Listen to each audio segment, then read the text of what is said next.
Howdy do, y'all. This is John, and today we are talking about The Fountain of Youth, a new movie out on Apple TV right now. And in Fountain of Youth, it deals with this man and his sister who go on an adventure to try and find the long-lost Fountain of Youth. But in doing so, they're having to steal, pieces of art because all the clues are apparently hidden in these pieces of art.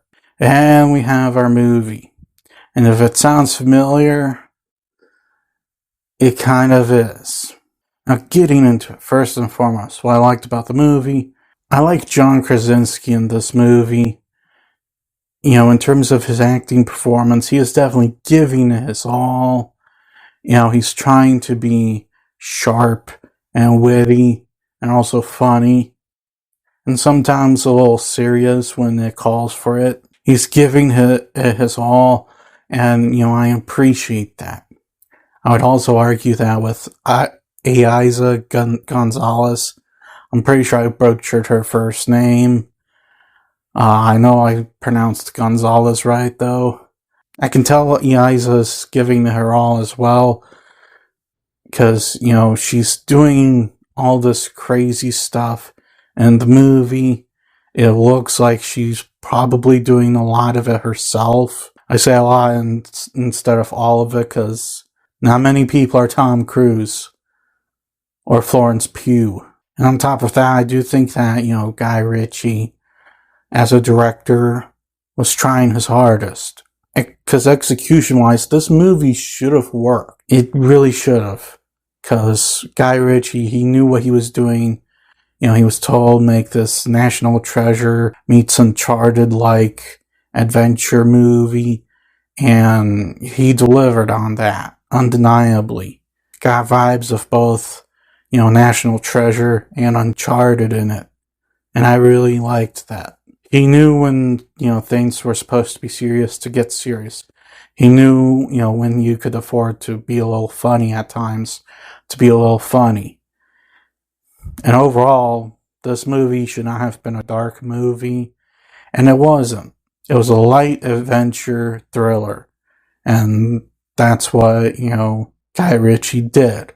He made a light adventure thriller. And from a visual standpoint, cinematography's average, nothing special. However, the special effects, with the exception of a few obvious green screen moments, they were mostly good. I don't know how much CGI was actually used on this movie, but I do know that, again, with the exception of a few obvious green screens, the CG department did their job on this movie. I wouldn't say they were the best special effects all year. However, they were not bad, except for those few moments where people were clearly in front of a green screen. However, in terms of good stuff, the buck stops there. Because the writing in this movie, I was in disbelief when I found out that the movie was written by the guy who made Zodiac. Wrote Zodiac. Yeah, James Vanderbilt, the guy who wrote Zodiac for David Fincher, wrote this movie. Who would have known? Then again, Zodiac seems like it was a fluke, because I literally looked at some of the other movies he wrote, and all of the ones that I know that I've seen since Zodiac were pretty bad. Especially the two newest Scream movies.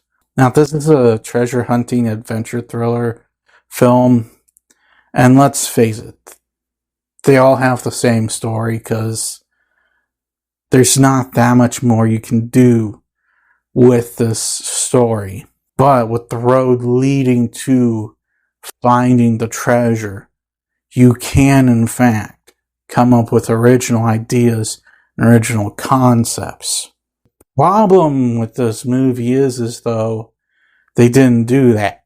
A lot of elements in this film are clearly taken from National Treasure. The movie about these archaeologists trying to find this lost treasure that the Founding Fathers, hid, and they have to steal the Declaration of Independence because the main key is hidden on the Declaration of Independence. Yeah. That's pretty much this movie. Except, of course, it's old art paintings and this old misprinted Bible. On top of that, there is a villain issue. The movie couldn't make up its mind what the main villain was. In all the marketing, I got the image that they were going for Stanley Tucci as the main villain of the film, and unfortunately, it's not him. He's only in like 2 scenes, so is it Eiza Gonzalez's character? No, it's not her. The main villain literally isn't even revealed until the finale, and is such an out-of-place character that you're just sitting there going, this guy, out of all people. On top of that, when it comes to the characters and how useful they all are in this little team that Krasinski's character built up, the only ones that ever really contribute to anything are Krasinski, his sister, played by Natalie Portman, and Natalie Portman's 11-year-old son, who isn't even supposed to be on this team. That's about all the characters that end up doing anything of use. Everyone else is just kind of there. They don't do much. So guys, at the end of the day,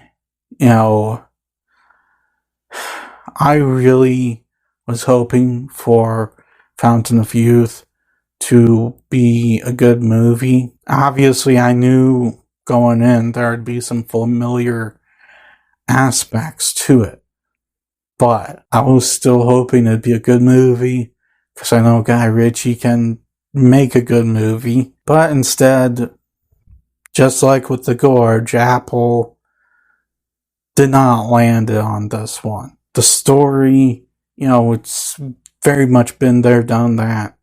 I've seen it done better with movies like National Treasure.